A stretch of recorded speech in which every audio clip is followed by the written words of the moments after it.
you wouldn't be able to, on the F trains, that you wouldn't be able to actually get rid of the anxiety. Just make sure if it's in there. Oh, so I'll just mention it now.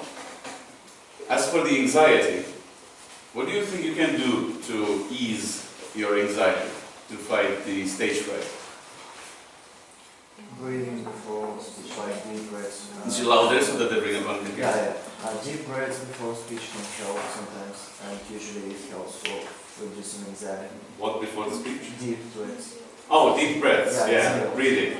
Though you shouldn't overdo it, because if you know the quick deep breathing can get you into sort of hallucinatory state. So it's not, because that's the thing. That it requires comment. Because inhaling too much oxygen worsens anxiety. That's the problem. So deep breaths, it's more complicated than that.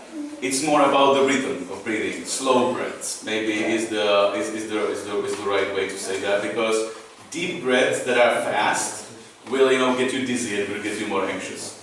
But slow, if you slow down, make a pause. If you're like nervous, just make a pause. It's more about breathing out, really, than breathing in. Then just breathe out, and you breathe in, and it immediately gets your anxiety levels down. It doesn't necessarily help you extremely, but it's a good start. What else? What else can one do to fight anxiety? What about taking a shot?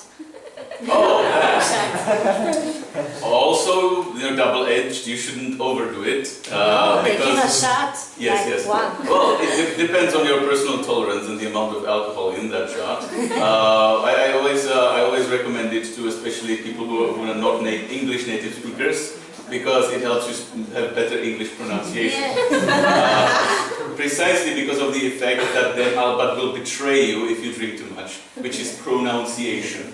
Because English isn't very precise about pronunciation, it's relaxed. So if you lose a little bit of your ability to pronunciate perfectly, then you get relaxed and your English sounds much better.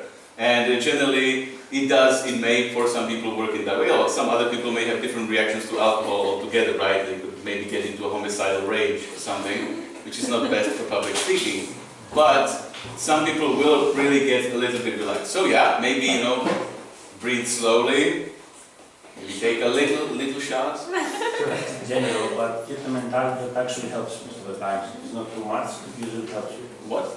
Anxiety can help you if you can deal with the problem. You think it's good? Right. That's the thing. You also can have, that's a very good point. You can have this, you can have a constructive attitude towards the anxiety and the whole situation. But you need to realize that it's not the end of the world. If you see people, if you're saying something to them, and you do something wrong, what's the worst thing that can happen? They can laugh. Yes, they can laugh. Which, if you then don't collapse, but own it, means that you're a comedian. Because many comedians actually take this sort of being lame and turn it around into, no, I meant to do that. And then it's great. Because isn't it great to have the ability to make people laugh? It's like, since when is laughter like a negative thing? It's like, yeah, of course I understand the point of view. It's like, it'll be the end of the world, like everybody will be laughing at me. But that's the thing. It's about how you own it in that situation more than, whether you screw up or not. Because everybody who tries to speak publicly will at some point screw up and will say something, that's funny because it's completely the opposite of what they were supposed to do at that moment. They will forget something completely, they will, mispronounce a word, so they will say a different word, and maybe, it has some sort of obscene connotation, so it's super funny to people who think in double entendres. And it's something that could be anything, but that's the thing. If you always, again, the confidence thing, if you always look like you meant to do that, then it's never bad. Because then people are like laughing with you and not at you. Like the problem is if you collapse because of something that you didn't expect happen. But that's the thing, you need to expect that it will happen before you start speaking, but not in a way of like, ooh, I'm so afraid of that happening. It's like, yeah, that's an eventuality. So let's prepare myself psychologically for the eventuality that I will screw this thing up. and then I will be like, maybe apologize to the audience, but it's really about the attitude, because people really want to like you. That's the secret. If you're speaking publicly, most of the people do want to have a good time, do want to be informed,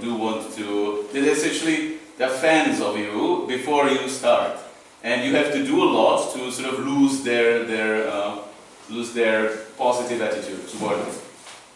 Because the idea is that yes, you can get a hostile audience, but then how do you deal psychologically with just, recognizing that you're in front of a hostile audience? How can you deal with that psychologically, very easily? It's already bad, so it can get worse. That's one thing. I'm personally more of a sarcastic or dark person, so I would personally think like, so they're idiots, great. So it's not my problem. That the audience is hostile. This is their problem, and maybe the next audience will not be hostile, or I will not perform again for that specific audience if they don't want to hear what I have to say. Because that's the thing. You must not take it like a personal failure, to the extent that it would completely paralyze you. Because first of all, you're bound to do mistakes at some point, and most audiences, if they're normal people, are not hostile and are actually quite forgiving. So you should, in general, even though occasionally you can have a bad experience, in general it will always be positive and constructive. And especially if you own your failures, it can then turn into an advantage. Because oftentimes something that happened by error is better than something that was prepared or intended. Like in that example that I mentioned, the text was, because the thing is, the text was super weird text. I have translated myself from English, because it didn't exist in Czech language, for the competition, a text that is called, this is the title of the story, which can be found several times in the story itself. That's the title of the story. It's a meta story, where each sentence describes its function instead of actually being itself. So every sentence works in a third person. So it's like a super weird thing, and it has 10 minutes. And I really missed the introduction of the most important character that it is about. The only normal looking thread of story that's inside of that. And then at some point I realized that I had to reference the main character that I did not introduce. But since the text was so weird, nobody could have had any idea what was supposed to happen. Because the text was intentionally misleading and trolling essentially its audience. So when I got to the point when I had to reference the character, I realized in that second that I screwed up, and I thought to myself, and then said out loud, I forgot to introduce the main protagonist, didn't I? And then I proceeded to say the part that I forgot to say. And everybody thought that was a joke that was intentional and a part of the story. Because that was the nature of the story. It was in accordance with it. And it was actually better than to say it normally. So, again, error can be very constructive. So you have to learn to like errors that will happen in the speech. So, there was something more that you wanted to say, how to deal with anxiety. Yeah, I was going to say, prepare your mindset that if the audience likes you and pretend that they are your friends before you meet them. That's the thing that people with anxiety usually use to not be afraid of the audience and criticism. Yeah, I wouldn't use the word pretend, because then they sound imaginary, but anticipate, certainly. Anticipate that they will be friendly. And most of the time they will be friendly. Because the thing is, they generally become hostile after the speaker becomes hostile. Because there's a difference between being, for instance, hateful and, showing contempt for the audience and just making an error. Just making an error is kind of cute, actually. It's funny. Being a trump on stage, maybe, hostile, making the audience more hostile toward the speaker. So it's really, of course, you can do it completely wrong and then, make the audience hate you, but then probably it wouldn't be because you're a bad public speaker in the technical sense necessarily. It will more likely be because your message, there's something wrong with your message that you're saying. And then that's completely, of course, a different thing of that. We're probably also going to talk about some more within the context of debating, because, some kinds of arguments are just, wrong. So, in this sense, just to sum up, you can, try to control your breathing.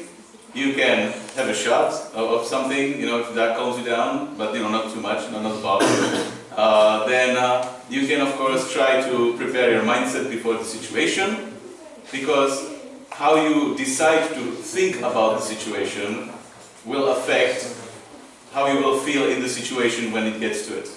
And of course assume that the audience will be on your side, which it most likely will. And if you make an error, try to think of it as an opportunity, to make a joke. And especially if you acknowledge that, we did an error, but in a funny way. Like, there's actually a whole new trend among comedians to being funny by intentionally being unfunny, and then referencing how unfunny that was. So even if you're consistently unfunny, you can turn that into being funny, just if you own in a certain way how unfunny you are. So it's all in there. It's a very simple thing.